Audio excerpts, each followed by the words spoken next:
রাজশাহী শব্দের অর্থ রাজকীয়। হ্যাঁ, রাজকীয়ই বটে। আয়তনে বিশাল এবং ভারী সাজানো গোছানো। শীতকালে রাজশাহীতে এলে একে আপনার জাদুর শহর বলে মনে হবে। শীতকালে রাজশাহী হয়ে ওঠে ফুলের শহর। প্রশস্ত রাস্তা এবং ফুল গাছ ভর্তি আইল্যান্ড যেন এক একটা অনন্য ভাস্কর্য। নদীবাঁধ সংলগ্ন পার্কের সৌন্দর্য অসামান্য। সবুজ গাছগাছালিতে পরিপূর্ণ, তার সাথে ঝাঁকে ঝাঁকে ফুটেছে হলুদ চন্দ্রপ্রভা এবং গোলাপি কাঠকরবী। সাহেববাজার এলাকা এ শহরের প্রধান কেন্দ্র। এখানে যত দোকানপাট এবং বিখ্যাত RDA মার্কেট। এখানে দিন রাত জমজমাট বেচাকেনা হয়। দিনের সৌন্দর্য এবং রাতের সৌন্দর্য একেবারেই ভিন্ন।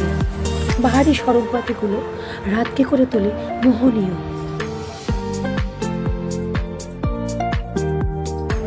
এ শহরের দক্ষিণে বয়ে গেছে পদ্মা নদী। সূর্য ডুবার সময় পদ্মার এক অপরূপ রূপ দেখা যায়।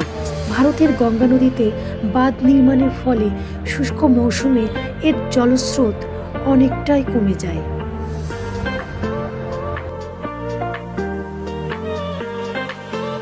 রাজশাহীকে শিক্ষানগরী বলা হয়।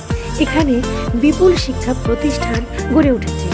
রাজশাহী মেডিকেল কলেজ হাসপাতাল, রাজশাহী প্রকৌশল ও প্রযুক্তি বিশ্ববিদ্যালয় এবং রাজশাহী বিশ্ববিদ্যালয়ের সুনাম দেশ জুড়ে ছড়িয়ে পড়েছে।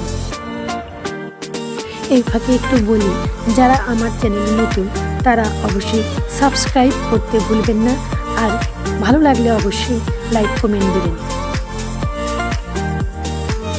এই জেলাকে ঘিরে রেখেছে বিশাল বিশাল ছায়াঘন আম বাগান। গ্রীষ্মকালে পাকা হলুদ আমে বাজার সয়লাব হয়ে যায়। এ কারণে রাজশাহীকে আমের শহরও বলা হয়। ভালো থেকো প্রিয় রাজশাহী।